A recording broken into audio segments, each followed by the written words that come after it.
So hello and welcome back yet again to Christine had to stop and completely clean her phone out because I have way too much stuff on my phone and it was trying to tell me that I only had like 10 minutes worth of filming time, which would not be enough to actually read more than like one chapter of Pride and Prejudice, because although they are very short chapters, they're still decent. So I hope you guys are all doing well. Um, I'm running behind. I feel like that has become the story of my life this week. So no real big updates. It rained here. I hope you guys are all doing well. And it is time to jump back into Jane Austen's world with Volume 2, Chapter 12 of Pride and Prejudice, a lovely Regency novel where in the last chapter, out of the blue, Mr. Darcy gave what could potentially be one of the very worst proposals I've ever heard and was rightfully refused. He seemed a little bit huffy about that. I guess he really thought that she was going to be like, yes, I am so far below you and so far out of your league, but thank you for considering me for marriage. No, not the Elizabeth we have grown to know anyway. And yeah, let's see how that aftermath shakes up as we go into Volume 2 of Pride and Prejudice, Chapter 12.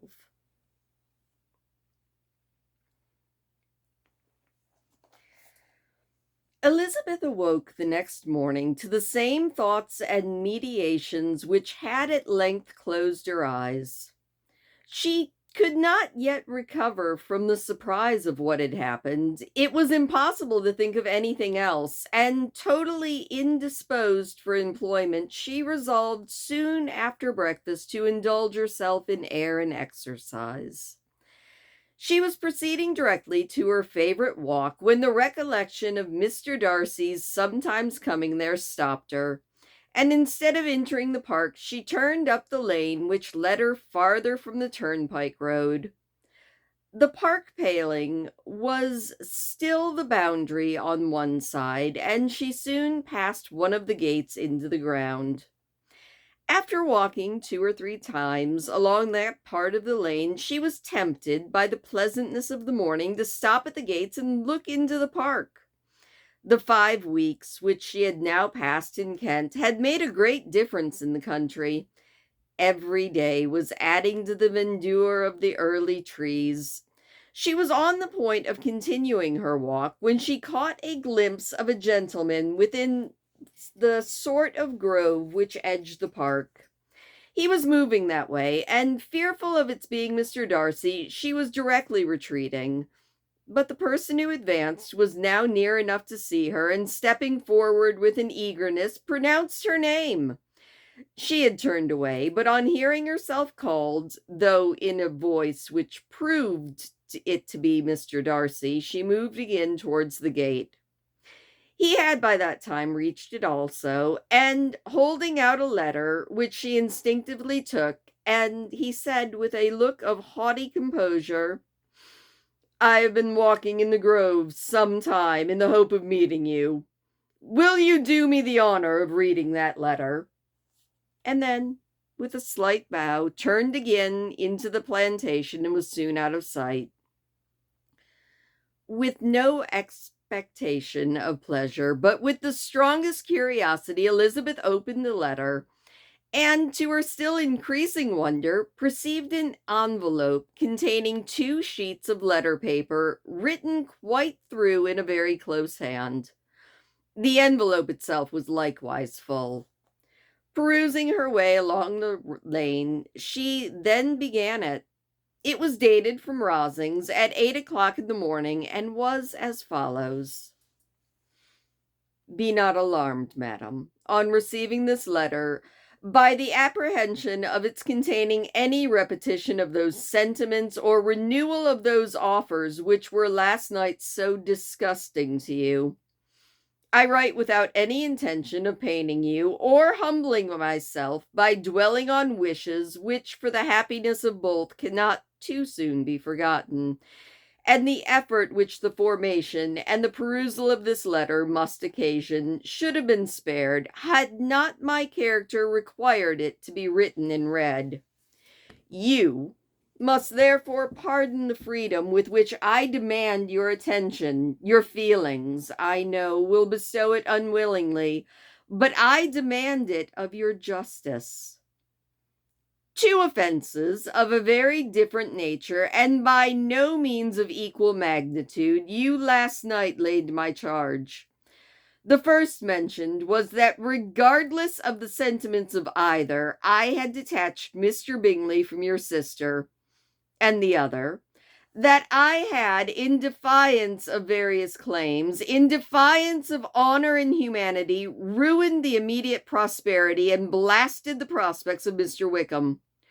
Wilfully and wantonly, to have thrown off the companion of my youth, the acknowledged favorite of my father, a young man who had scarcely any other dependence than our patronage, and who had been brought up to expect its exertion, would be a depravity, to which the separation of two young persons, whose affection could be the growth of only a few weeks, could bear no comparison.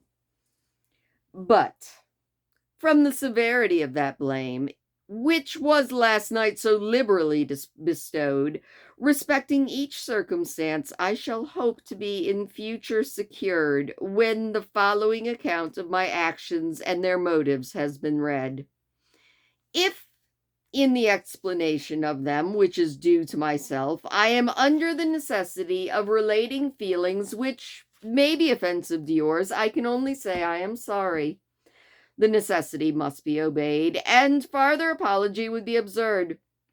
I had not been long in Hertfordshire before I saw, in common with others, that Bingley preferred your eldest sister to any young woman in the country. But it was not till the evening of the dance at Netherfield that I had any apprehension of his feeling a serious attachment. I had often seen him in love before.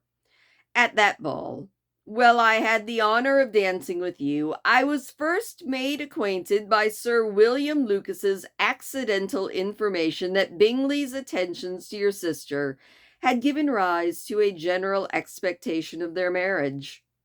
He spoke of it as a certain event, of which the time alone could be undecided. From that moment, I observed my friend's behavior attentively, and I could then perceive that his partiality for Miss Bennet was beyond what I had ever witnessed in him. Your sister I also watched. Her look and manners were open, cheerful, and engaging as ever, but without any symptom of peculiar regard, and I remained convinced from the evening's scrutiny that though she received his attentions with pleasure, she did not invite them by any participation of sentiment. If you have not been mistaken here, I must have been in error. Your superior knowledge of your sister must make the latter probable. If it be so, if I had been misled by such error to inflict pain on her, your resentment has not been unreasonable. But I shall not scruple to assert that the serenity of your sister's countenance and air was such as she might have given the most acute observer a conviction that, however amenable her temper, her heart was not likely to be easily touched. That I was desirous of believing her indifferent is certain.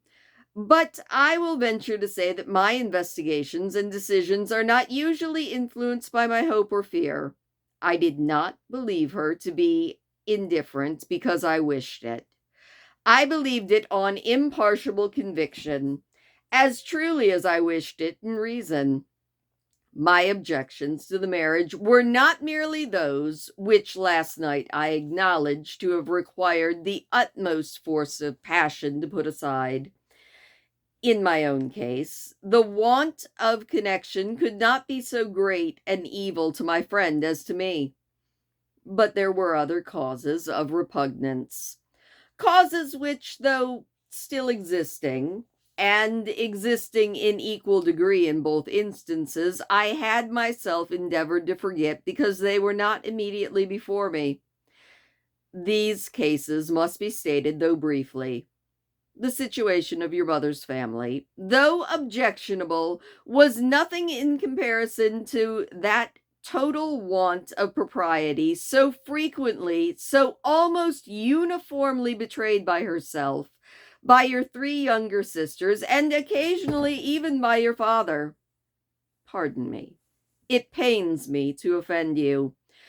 But amidst your concern for the defects of your nearest relations and your displeasure at this representation of them, let it give you consolation to consider that to have conducted yourself so as to avoid any share of the like censure, its praise, no less generally bestowed on you and your eldest sister than is honorable to the sense and dispositions of both. I will only say farther, that from what passed that evening, my opinion of all parties was confirmed, and every inducement heightened which could have led me before to preserve my friend from what I esteemed a most unhappy connection. He left Netherfield for London on the day following, as you, I am certain, remember, with the design of soon returning. The part which I acted is now to be explained. His sister's uneasiness had been equally excited with my own. Our coincidence of feeling was soon discovered, and alike sensible that no time was to be lost in detaching their brother, we shortly resolved on joining him directly in London. We accordingly went, and there I readily engaged in the office of pointing out to my friend the certain evils of such a choice. I described and enforced them earnestly, but however this remonstrance might have staggered or delayed his determination, I do not suppose it would ultimately have prevented the marriage, had it not been seconded by the assurance, which I hesitated not in giving, of your sister's indifference. He had before believed her to return his affection with sincere, if not equal, regard. But Bingley has a great natural modesty, with a stronger dependence on my judgment than his own. To convince him, therefore, that he had deceived himself was no very difficult point. To persuade him against returning to Hertfordshire, when that conviction had been given, was scarce the work of a moment. I cannot blame myself for having done this much. There is but one part of my conduct in the whole affair on which I do not reflect with satisfaction. It is that I condescended to adopt the measures of art so far as to conceal from him your sister being in town. I knew it myself, and it was known to Miss Bingley, but her brother is even yet ignorant of it. That they might have met without ill consequence is perhaps probable, but his regard did not appear to me enough extinguished for him to see her without some danger. Perhaps this concealment, this disguise was beneath me. It is done, however, and it was done for the best. On this subject I have nothing more to say, no other apology to offer. If I have wounded your sister's feelings, it was unknowingly done, and though the motives which governed me may to you very naturally appear insufficient, I have not yet learnt to condemn them. With respect to that other, more weighty accusation of having injured Mr. Wickham, I can only refute it by laying before you the whole of his connection with my family. Of what he has particularly accused me, I am ignorant, but of the truth of what I shall relate, I can summon more than one witness of undoubted veracity. Mr. Wickham is the son of a very respectable man, who had for many years the management of all the Pemberley estates, and whose good conduct in the discharge of his trust naturally inclined my father to be of service to him. And on George Wickham, who was his godson, his kindness was therefore liberally bestowed. My father supported him at school, and afterwards at Cambridge. Most important assistance, as his own father, always poor from the extravagance of his wife, would have been unable to give him a gentleman's education. My father was not only fond of this young man's society, whose manners were always engaging, he had also the highest opinion of him, and hoping the church would be his profession, intended to provide for him in it. As for myself, it is many, many years since I first began to think of him in a very different manner. The vicious propensities, the want of principle, which he was careful to guard from the knowledge of his best friend, could not escape the observation of a young man of nearly the same age with himself, and who had opportunity of seeing him in unguarded moments which Mr. Darcy could not have. Here again I shall give you pain. To what degree, only you can tell.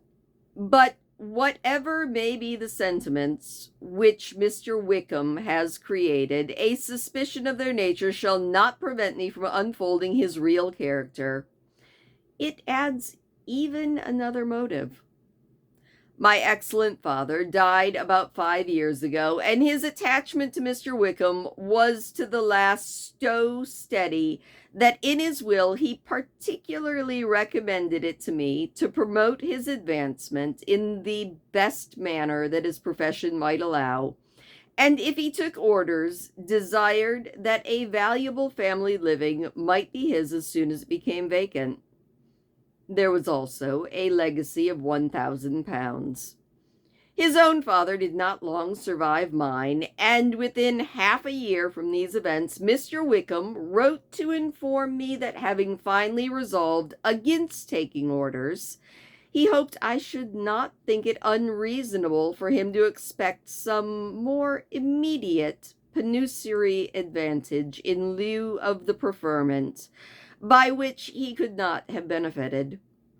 He had some intention, he added, of studying the law, and I must be aware of the interest of £1,000 would be very sufficient to support therein. I rather wished than believed him to be sincere, but at any rate, I was perfectly ready to accede his proposal. I knew that Mr. Wickham ought not be a clergyman. The business was therefore soon settled. He resigned all claim to an assistance in the church, were it possible that he could ever be in a situation to receive it, and accepted in return £3,000. All connection between us seemed now dissolved. I thought too ill of him to invite him to Pemberley, or admit his society in town. In town, I believe he chiefly lived, but his studying the law was a mere pretense, and being now free from all restraint, his life was a life of idleness and dispensation.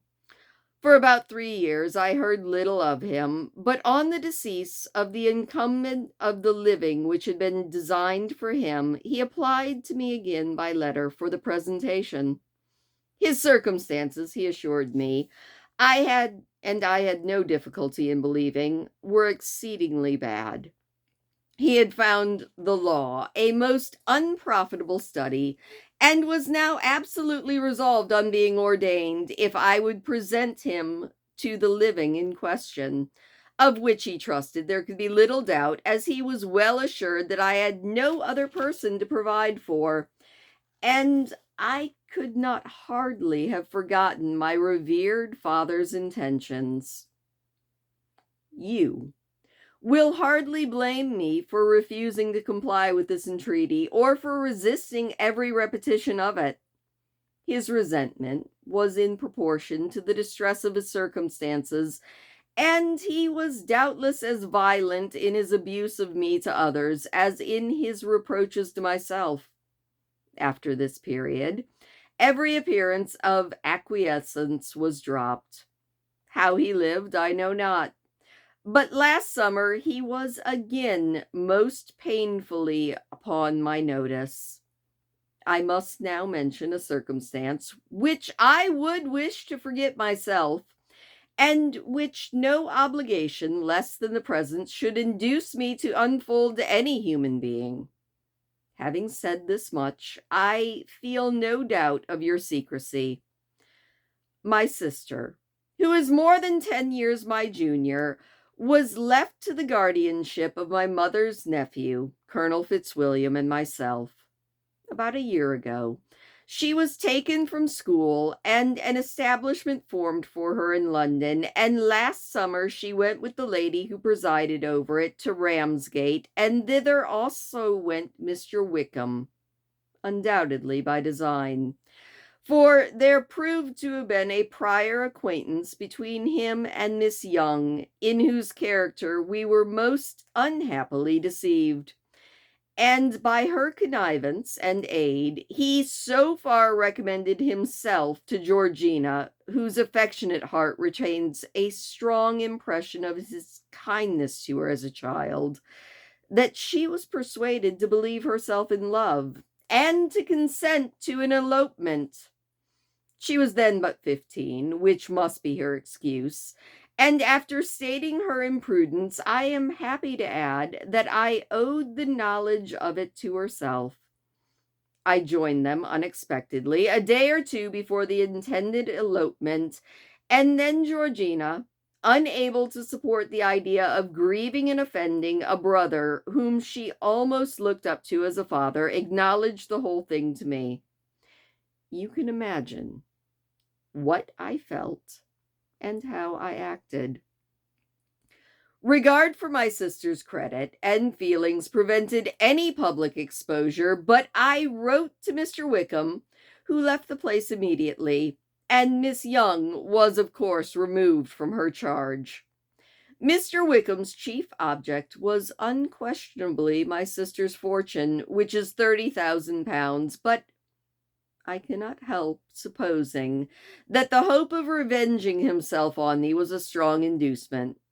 His revenge would have been complete indeed. This, madam, is a faithful narrative of every event in which we have been concerned together, and if you do not absolutely reject it as false, you will, I hope, acquit me henceforth of cruelty towards Mr. Wickham.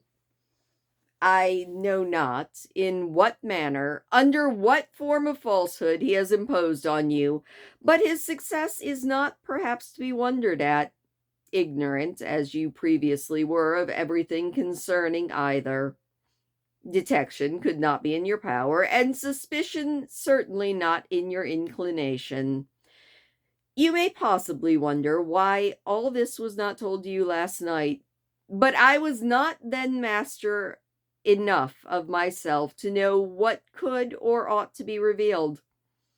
For the truth of everything here related, I can appeal more particularly to the testimony of Colonel Fitzwilliam, who, from our near relationship and constant intimacy, and still more as one of the executors of my father's will, has been unavoidably acquainted with every particular of these transactions. If your abhorrence of me should make my assertion valueless, you cannot be prevented by the same cause from confiding in my cousin, and there may be the possibility of consulting him.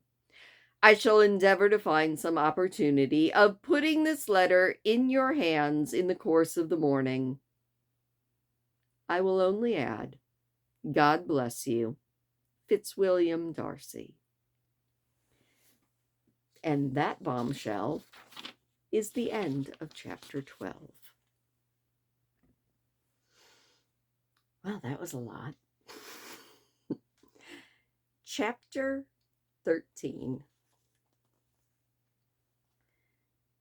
If Elizabeth, when Mr. Darcy gave her the letter, did not expect it to contain a renewal of his offer. She had formed no expectation at all of its contents, but such as they were, it may well be supposed how eagerly she went through them, and what an emotion they excited. Her feelings, as she read, were scarce to be defined. With amazement did she first understand that he believed any apology to be in his power, and steadfastly was she persuaded that he could have no explanation to give which a just sense of shame would not conceal. With a strong prejudice against everything he might say, she began his account of what had happened at Netherfield. She read with an eagerness which hardly left her power of comprehension, and from impatience of knowing what the next sentence might bring, was incapable of attending to the sense of the one before her eyes. His belief in her sister's insensibility she instantly resolved to be false, and his account of the real, the worst objections to the match, made her too angry to have any wish of doing him justice. He expressed no regret for what he had done which satisfied her. His style was not penitent, but haughty. It was all pride and insolence. But when this subject was succeeded by his account of Mr. Wickham, when she read with somewhat clearer attention a relation of events which, if true, must overthrow every cherished opinion of his worth, and which bore so alarming an affinity to his own history of himself, her feelings were yet more acutely painful and difficult of definition. Astonishment, apprehension, and even horror oppressed her. She wished to discredit it entirely, repeatedly exclaiming, "This must be false! This cannot be! This must be the grossest falsehood!" And when she had gone through the whole letter, though scarcely knowing anything of the last page or two, put it hastily away, protesting that she would not regard it. She would never look in it again. In this perturbed state of mind, with thoughts that could rest on nothing, she walked on, but it would not do. In half a minute the letter was unfolded again, and collecting herself as well as she could, she again began the mortifying perusal of all that related to Wickham, and commanded herself so far as to examine the meaning of every sentence. The account of his connection with the Pemberley family was exactly what he had related himself, and the kindness of the late Mr. Darcy, though she had not before known its extent, agreed equally with his own words. So far each recital confirmed the other, but when she came to the will, the difference was great. What Wickham had said of the living was fresh in her memory, and she recalled his very words. It was impossible not to feel there was a gross duplicity on one side or the other, and for a few minutes she flattered herself that her wishes did not err. But when she read and reread with the closest attention the particulars immediately following of Wickham's resigning all pretensions to the living, of his receiving in lieu so considerable a sum as £3,000, again she was forced to hesitate. She put down the letter, weighed every circumstance with what she meant to be impartiality, deliberated on the probability of each statement, but with little success. On both sides, it was only assertion. Again she read on, but every line proved more clearly that the affair, which she had believed it impossible that any contrivance could so represent as to render Mr. Darcy's conduct of it less than infamous, was capable of a turn which might make him entirely blameless throughout the whole. The extravagance, which he scrupled not to lay to Mr. Wickham's charge exceedingly shocked her, the more so as she could bring no proof of its injustice.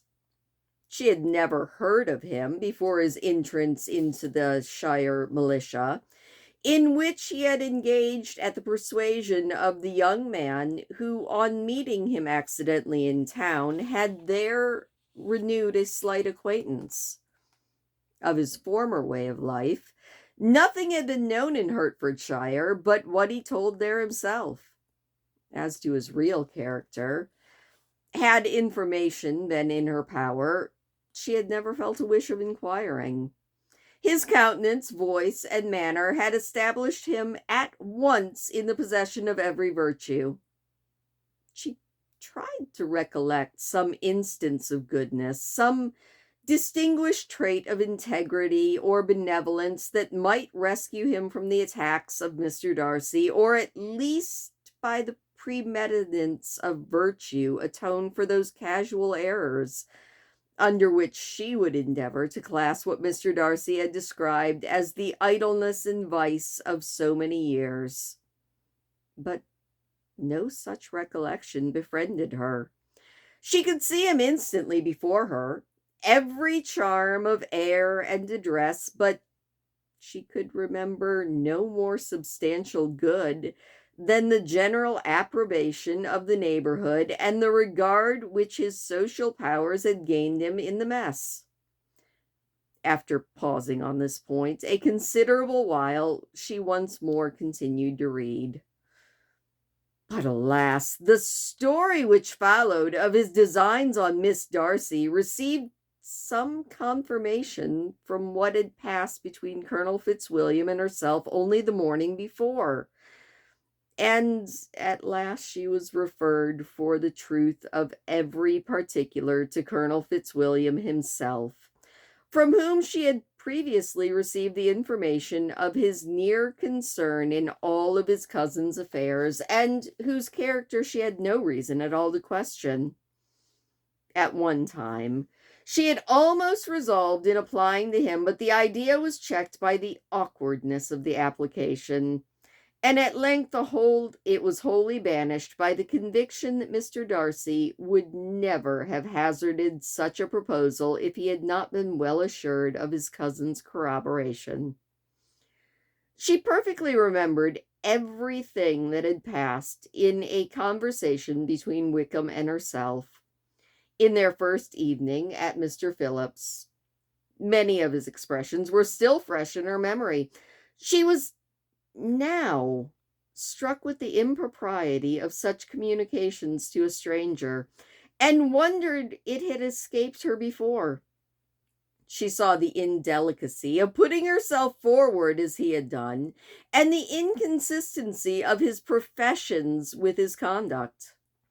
She remembered that he had boasted of having no fear of seeing Mr. Darcy, that Mr. Darcy might leave the country, but that he should stand his ground.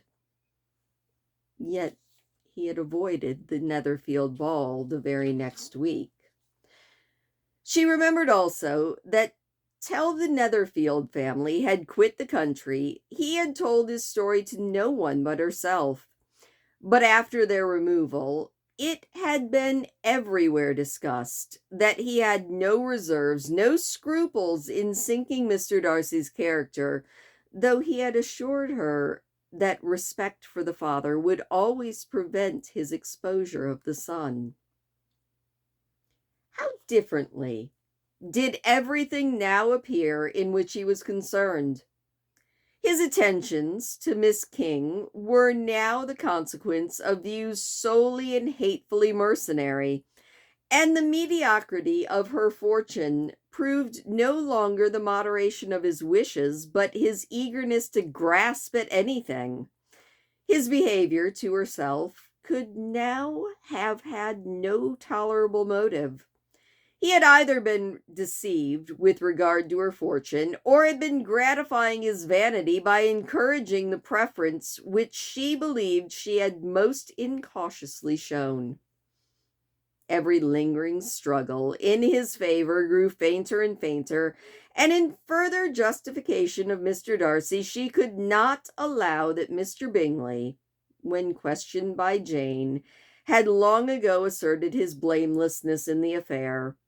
That, proud and repulsive as were his manners, she had never in the whole course of their acquaintance, an acquaintance which had latterly brought them much together and given her a sort of intimacy with his ways, never seen anything that betrayed him to be unprincipled or unjust, anything that spoke of his irreligious or immoral habits. That among his own connections he was esteemed and valued, that even Wickham had allowed him merit as a brother, and that she had often heard him speak so affectionately of his sister as to prove him capable of some amenable feeling.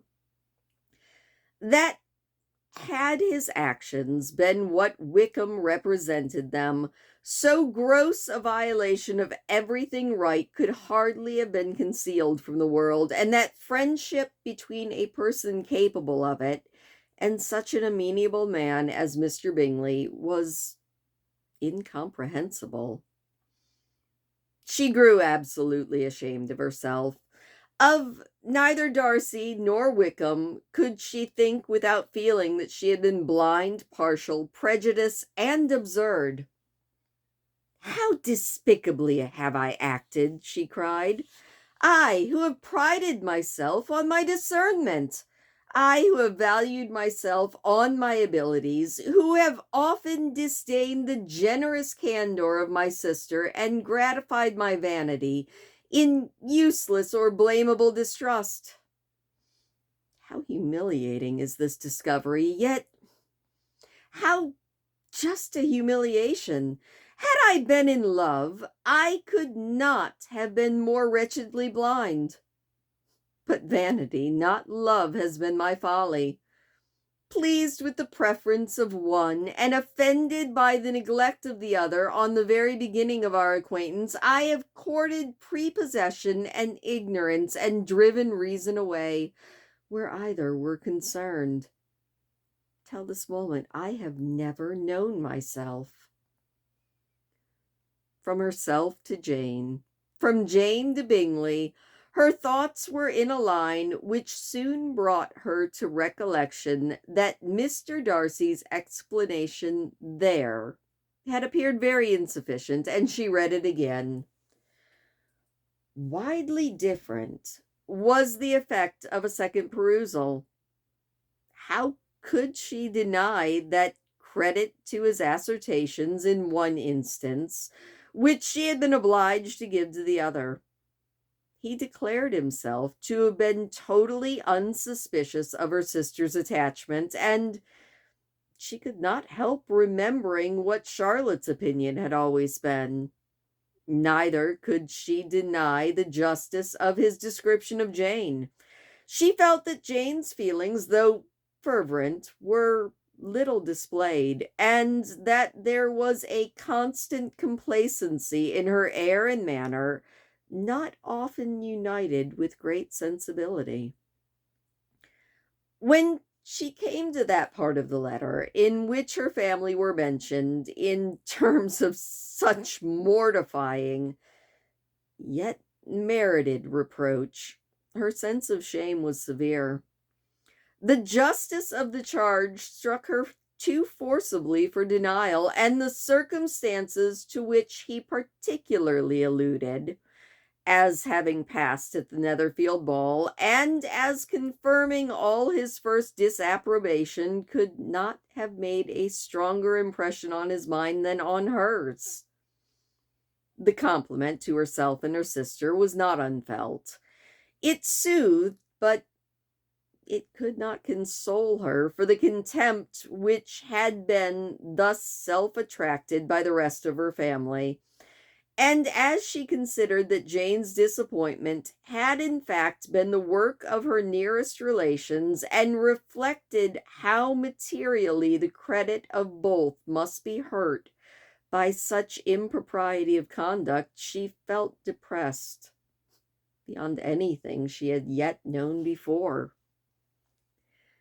After wandering along the lane for 2 hours, giving way to every variety of thought, reconsidering events, determining probabilities, and reconciling herself as well as she could to a change so sudden and so important, fatigue and a recollection of her long absence made her at length return home, and she entered the house with the wish of appearing cheerful as usual, and the resolution of repressing such reflections as must make her unfit for conversation. She was immediately told that the two gentlemen from Rosings had each called during her absence, Mr. Darcy only for a few moments to take leave, but that Colonel Fitzwilliam had been sitting with them at least an hour hoping for her return, and almost resolving to walk after her till she could be found. Elizabeth could but just affect concern in missing him. She really rejoiced at it. Colonel Fitzwilliam was no longer an object. She could only think of her letter. And that is where we are going to leave it tonight. Wow. That was like bombshell after bombshell. I have to say, keeping in mind that, as was pointed out to me, this was not written so much as a love story first, but as a like social critique. I can definitely see that. But I'm still trying to figure out how these two end up together. I mean, she definitely is reconsidering, maybe bringing his character back, but they still,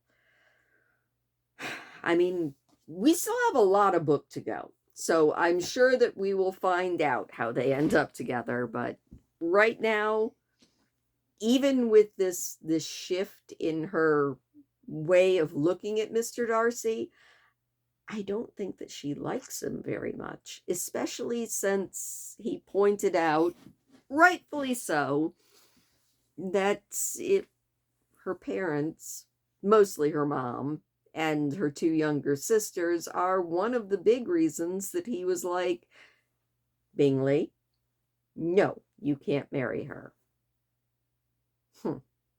Interesting. Anyway, thank you so much for listening. I know this is a little bit shorter than the last couple, but those were two whoppers of chapters, and I have a lot of things to think about now.